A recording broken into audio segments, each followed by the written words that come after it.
అందరికీ నమస్కారం. నా పేరు ప్రసాద్ శెట్టి. రామ్ చరణ్ నటించిన పెద్ది సినిమా నిన్న కాక మొన్న రిలీజ్ అయింది. గురువారం ఉదయం ఆటతో రిలీజ్ అయ్యింది. బుధవారం నాడు స్పెషల్ షో వేశారు, benefit shows, premieres. Peddi cinema అయితే చాలా చాలా అద్భుతంగా ఉందండి సినిమా. ముఖ్యంగా 45 సంవత్సరాలు పైబడిన వ్యక్తులు ఎవరైతే ఉన్నారో, స్త్రీలు కావచ్చు, పురుషులు కావచ్చు, అంతా కూడా మన జనరేషన్, నేను కూడా 40 దాటేశాను, మన జనరేషన్ సంబంధించిన వ్యక్తులు సినిమాని బాగా బాగా బాగా ఎంజాయ్ చేస్తారు, బాగా ఇష్టపడతారు. మన కాలం, ఆ కాలం కథ అనమాట. అంత జరిగిందంతా కూడా ఆ కాలంలో కథ. అప్పట్లో మనం ఒక గల్లీ క్రికెట్ ఆడినవి, ఆ గల్లీ క్రికెట్లో కూడా పందాలు వేసుకోవడం. అంటే మన అప్పట్లో ఏంటో 10 రూపాయలు 5 రూపాయలు ఇయే పందాలు. అప్పట్లో 100 రూపాయలు పెద్ద అమౌంట్ కదా. 1000 అంటే ఇంకా అసలు మా ఊహగా అంత. అప్పట్లో 100, 200, చిన్న చిన్న 10, 20, 30 ఆ పందాలు వేసుకునేవాళ్ళం కదా అప్పట్లో మనం. ఆ వాతావరణము, అప్పట్లో ఉన్న ఏంటో మనం ఎన్విరాన్మెంట్, పరిస్థితులు అవన్నీ కూడా చాలా చాలా బాగా చూపించారు. అలాగే ఒక యువకుడు తన ఊరి సమస్యని ఏ విధంగా పరిష్కరించాడు. తన చదువు లేదు, చదువుకోలే, అక్షరం ముక్క తెలియదు, చదువు లేదు, లోక జ్ఞానం చాలా చాలా తక్కువ, ఎక్కడికి వెళ్ళాలో తెలియదు, ఎలా చెయ్యాలో తెలియదు. కానీ తనకున్న పరిధిలో తనకు ఎదురైన సమస్యల్ని, వాటిని ఆయుధాలుగా మలుచుకుంటూ ముందుకు వెళ్ళి తన గ్రామానికి ఏ విధంగా ఆ గ్రామ సమస్యను తీర్చాడనేది పెద్ది సినిమా కథ.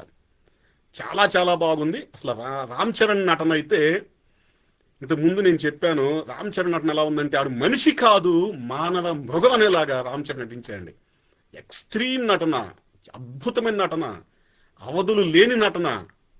ఇంకా నేను అంటే చెప్పకూడదు, మరి మా బాస్ చిరంజీవి గారిని తక్కువ చేసినట్టు నాకు అనిపిస్తుంది, కానీ చెప్పక తప్పట్లేదు.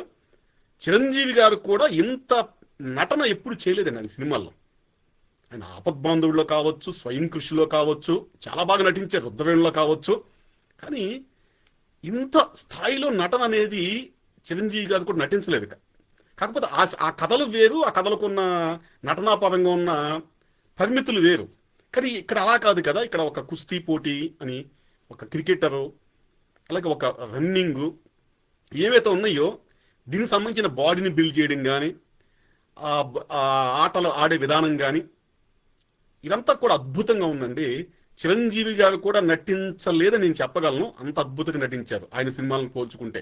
అలాగే దర్శకుడు బుచ్చిబాబు గారు అసలు అద్భుతంగా తీశారు సార్. మీకు హ్యాట్స్ ఆఫ్ అండి. ముఖ్య కుస్తీ పోటీలకు సంబంధించి ఆ పట్లు కానీ, ఆ వాతావరణం, ఆ సెట్ క్రియేట్ చేయడం కానీ, ముఖ్యంగా రామ్ చరణ్ గారి బాడీని బిల్డ్ చేయడము అనే శరీర ఆకృతి కానీ, దానికి సంబంధించి అద్భుతంగా మీరు తీశారు సార్. దాన్ని సంబంధించి అంటే ఇంత చూస్తున్నప్పుడు ఎలా ఉందంటే, అరే కుస్తీ పోటీలో ఇంత ఉందా దానిలో. చిన్నప్పుడు మామూలుగా కుస్తీ పోటీ అంటే ఏమనుకునే వాళ్ళు, వెళ్ళిపోయి ఇలా ఒకరి మీద ఒకరు పడిపోయి ఆ కాళ్ళు చేతులు వాటిని పట్టుకుని కింద వేసి వాళ్ళ కొట్టి ఏదో అనుకునేవాళ్ళం. కానీ ఇంత పట్టులుంటాయి వీటిల్లో, ఈ విధంగా ఉంటుందని చెప్పేసి నాకైతే మొదటిసారి తెలిసింది.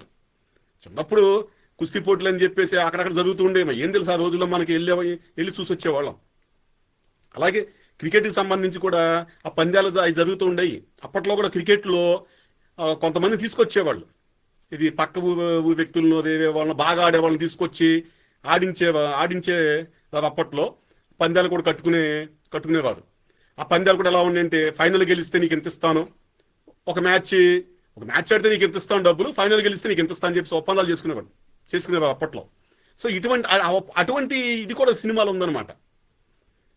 అస్సలు అద్భుతం అండి. ఒక్కటే అని కాదు, ఆ పాటలు కానీ, ఆ హీరోయిన్ నటన కానీ, ఏమంటాం మనం, ఇప్పట్లో ప్రేమ అంటే ఏముంది, బ్రేకప్ అనే కాన్సెప్ట్ ఉంటుంది కదా.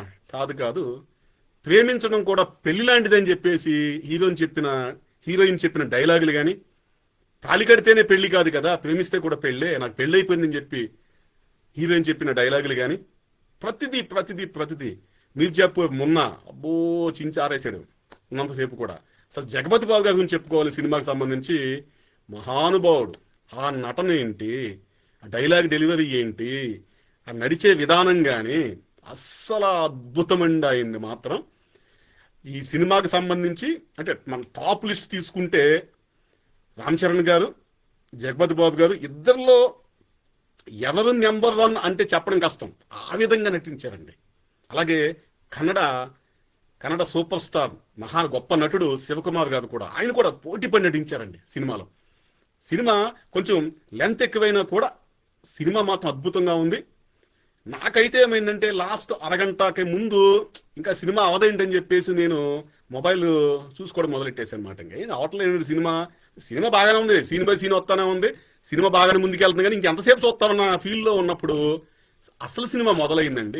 ప్రీ క్లైమాక్స్ ఇక కళ్ళంట నీళ్లు, ఆ భావోద్వేగము అసలు అంటే మాటలు చెప్పలేము. ఇంకది నెక్స్ట్ లెవెల్ అనమాట సినిమా అనమాట. ఆ భావోద్వేగము, కళ్ళంట నీళ్లు నాకైతే ఒక అరగంట సేపు అయితే బయటికి వచ్చిన తర్వాత కూడా నాకు ఆ కళ్ళంట తడి కానీ కొంచెం ఆ బాధ కానీ ఉండిపోయింది మనసులో. సినిమా అదేంటంటే ఒకసారి చూసినప్పుడు మనకి ఎలా ఉన్నా బయటకు వచ్చినప్పుడు అది వెంటాడుతుందా ఆ సన్నివేశాలన్నీ కూడా. ఆ సినిమా అంత అద్భుతంగా తీశారండి. నిర్మాణ విలువలు కావచ్చు, దర్శకత్వం కావచ్చు, నటన కావచ్చు, అలాగే సంగీతం కూడా. బ్యాక్గ్రౌండ్ మ్యూజిక్ ఇచ్చిన ఏఆర్ రెహమాన్ గారు, సంగీతం, పాటలు, చికిరి సాంగ్ కావచ్చు, హల్లో హల్లో హల్లెల్లో పాట, ఆ పాట కావచ్చు, అస్సలు ఒక్కటని కాదండి సినిమా. ప్రతిదీ చాలా చాలా బాగుంది. ఎలా ఉందంటే సినిమాని బుచ్చిబాబు గారు మన శిల్పాన్ని చెక్కినట్టు చెక్కుకుంటెళ్ళారు. ప్రతి ఫ్రేము, ప్రతి నటుడికి సంబంధించిన ఏమంటాం ఆహార్యము, వాళ్ళ బాడీ లాంగ్వేజ్, వాళ్ళ డ్రెస్సింగు, ప్రతి ఒక్కరిని కూడా. అక్కడ చిత్రం సీను ఒక అసిస్టెంట్కి ఒక గెటప్లో కనపడతాడు. అతను చిత్రం సీన్ అని చెప్పేసి నాకు గుర్తుపడడం చాలా చాలా సమయం పట్టింది. ఇది ఎక్కడో చూశాను అప్పుడు తెలిసిన చిత్రం సీన్ అనే నటుడు కదా ఇతనని చెప్పేసి. ఆ విధంగా నటీనటులను కూడా ఆయన ఎంతలా చేశారంటే కూడా పాత్రల్లో మనం గుర్తుపట్టలేనంతగా సడన్గా చూస్తే ఆయన అనుకోని జగపతి బాబు గారు అని చెప్పేసి ఆ విధంగా ఆయన బాడీ లాంగ్వేజ్ కానీ గెటప్ కానీ చేశారు. అద్భుతమండి సినిమా. ఈ నెగిటివ్ రివ్యూలు అంటారా, వస్తానే ఉంటాయండి. దాన్ని ఏడ్చేవారు ఏడుస్తూనే ఉంటారు, వారిని మనం ఏం చేయలేమంతే. ఏం చేస్తాం చెప్పండి, నెగిటివ్ రివ్యూలకు సంబంధించి ఏం చేయలేం. ఆ లేడు పాలదే. సినిమా మాత్రం బ్లాక్ బస్టర్, అవుట్ స్టాండింగ్. ఇంకా అంటే అతిశయక్తి అంటారేమో చెప్తే. ఇక రామ్ చరణ్ సినిమా కెరీర్ ఇంకెంతకాలం ఉంటే అంతకాలం, ఒక 20 years ఉంటుందో 30 years ఉంటుందో అది కాలానికి వదిలేద్దాం. కానీ ఆయన మిగిలిన సినీ కెరీర్లో ఇటువంటి సినిమా మళ్ళీ రాకపోవచ్చు. అంటే ఎన్ని సినిమాలు వచ్చినా కూడా ఇంత నటనకి స్కోప్ ఉన్న సినిమా, ఇటువంటి కథ, ఈ కథనము ఇటువంటిది మళ్ళీ రాకపోవచ్చు సినిమా అనేది. అంటే కొంతమంది నెగిటివ్ రివ్యూలు వాటిలో చెప్తారు ఏంటంటే అక్కడక్కడ సినిమా స్లోగా ఉందంటారు. అది ఎప్పుడన్నా పల్లెటూరు నేపథ్యంలో సాగే కథ ఇంక నీకు స్పీడ్గా ఎక్కడ పరిగెత్తికెళ్ళిద్ది అది. అక్కడికే దాన్ని ఉన్నంతలో ఆయన చాలా చాలా అద్భుతంగా తీసుకుంటూ వెళ్ళారు. అసలు ఆ సన్నివేశాలు, ఆ పాత్రల ప్లాంటేషన్, దానికే సినిమా గంటన్నర అయిపోయింది. ఒక్కొక్క పాత్రను తీసుకొచ్చి ఆ పాత్ర గురించి చెప్పడము, అలాగే శివరాజ్ కుమార్ పాత్రను తీసుకొచ్చినప్పుడు దాని గురించి కుస్తీ పోటీల నేపథ్యం చెప్పడము, ఇదంతా ప్లాంటింగ్కి వెళ్ళిపోయింది సినిమా. ఎక్కువ సమయం వెళ్ళిపోయింది అంతా కూడా. అది మనం అక్కడక్కడ సాగతీత కాదు, అది కథలో భాగంగా. ఆ పాత్రలు వచ్చినప్పుడు, పాత్రలు పరిచయం చేసినప్పుడు కొంచెం మనకు అనిపించవచ్చు స్లోగా ఉందని చెప్పేసి. అంత మాత్రాన సినిమాకి అదొక్కటే మైనస్ను పట్టుకుని కొద్దిగా స్లో అంటే అక్కడ ఉంటాయి. 3 గంటల సినిమా ఉందంటే 3 గంటల సేపు సినిమాని పరిగెత్తించారు కదా. ఓకే స్పీడ్కి వెళ్ళిపోతే ఏమంటారు, సినిమాని లాగేశాడంటారు. లాగి పాడేసాడండి. సినిమా ఎక్కడ ఆగుతులేదండి అసలు. సినిమాకి అసలు స్లోనెస్ ఏది, ఆ డైలాగులే ఏమి లేవు. టక సీన్ బై సీన్ వస్తుంది వెళ్ళిపోయింది సినిమా. అదే సినిమా అంటారు మళ్ళీ. సో బుచ్చిబాబు గారు చాలా చాలా ప్లాన్డ్గా మొత్తం సీన్ బై సీను రాసుకున్నారు. చాలా ప్లాన్డ్గా ఎగ్జిక్యూషన్ చేశారు. అద్భుతంగా తీశారు సినిమాని. ప్రతి ఒక్కరు చూడండి సినిమాని మాత్రం. ముఖ్యంగా 45 ఏళ్ళు పైబడిన వ్యక్తులంతా కూడా చూడండి సినిమాని. చాలా చాలా బాగుంది. అలా మళ్ళీ యూత్ అంటాం కదా, యూత్కి సంబంధించి ఇప్పుడున్న యూత్ మీరు కూడా చూడాలి. ఎందుకంటే 1980, 90, 70 ఆ కాలాల్లో పరిస్థితులు ఎలా ఉండేయో దానిలో చూపించారు. ఇప్పుడు అనుకోవచ్చు మీరు, అదేంటి ఒక గ్రామానికి గుర్తింపు లేకపోవడం ఏంటి, ప్రభుత్వం ఏం చేస్తుందని చెప్పేసి. అప్పట్లో అంతే. అప్పట్లో ఒక టెలిఫోన్ లైన్ కోసం ఒక 10-20 సంవత్సరాలు ఆగాలి. మండల కేంద్రాన్ని తప్ప ఎక్కడ టెలిఫోన్ లైన్ ఉండేది కాదు. అయితే సిటీ నుండి మండల కేంద్రానికి అంతే. ఆ మెయిన్ రోడ్డు అంటే టెలిఫోన్ లైన్ ఉంటుంది. ఒక టెలిఫోన్ కనెక్షన్ పెట్టుకుంటే కూడా ఆ లైన్ వేయడానికి 10-20 సంవత్సరాలు పట్టింది టెలిఫోన్ డిపార్ట్మెంట్కి.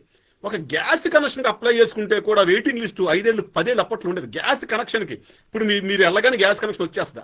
అప్పుడు అలా కాదు, గ్యాస్ కనెక్షన్కి వెయిటింగ్ ఉంటుంది అప్పట్లో. టెలిఫోన్ అయితే మర్చిపోవడమే. మండల కేంద్రానికి తప్ప ఇంకెక్కడికి ఉండేది. అది మండల కేంద్రానికి ఎందుకు, అది కూడా పరిపాలన కోసం, పాలన కోసం. అక్కడ ఎంఆర్ఓ ఉంటాడు కదా, అంతే, అక్కడితో అయిపోయింది. ఆ విధంగా అప్పట్లో ఉండేదన్నమాట వ్యవస్థలన్నీ కూడా. ఇక రోడ్ల గురించి అయితే ఆ మండల కేంద్రము కొన్ని ప్రధాన గ్రామాలు తప్ప మిగతా అంతా కూడా మట్టి రోడ్లు అప్పట్లో. ఆ మట్టి రోడ్లోనే ట్రాక్టర్లు, బళ్ళు వర్షాకాలంలో దమ్ము అయిపోయేది. మాది బంకమట్టి, కాళ్ళకంతా మట్టి, మురికి. ఆ మురికిలోనే, ఆ మట్టిలోనే చదువుకోవడానికి కూడా వెళ్ళేవాళ్ళం మేము. అప్పుడు అలాగే ఉండేది. అందుకే మీరంతా చూడండి, యూత్ అంతా చూస్తే మీకు ఆ కాలంలో పరిస్థితులు మొత్తం తెలుస్తాయి. అలాగే యూత్కి కూడా ఒక ఇన్స్పిరేషన్ సినిమా అది. ఒక సమస్యని పరిష్కరించడానికి, ఆ సమస్య మీద విజయం సాధించడానికి పెద్ది అనే యువకుడు ఏ విధంగా ముందుకెళ్ళాడు. అక్షరం ముక్క రాదు, వేలు ముద్ర, లోక జ్ఞానం లేదు, ఏమీ తెలియదు. ఆ కొండ దగ్గర పెరిగిన వ్యక్తి, లోక జ్ఞానం తెలియదు. అటువంటి వ్యక్తి ఏ విధంగా ముందుకెళ్ళాడు, వచ్చిన ప్రతి అవకాశాన్ని ఆయుధంగా మలుచుకుని ఏ విధంగా తన గ్రామ సమస్యను పరిష్కరించాడు అనేది బాగా చూపించారు. యువతకు కూడా ఈ సినిమా మంచి ఇన్స్పిరేషన్.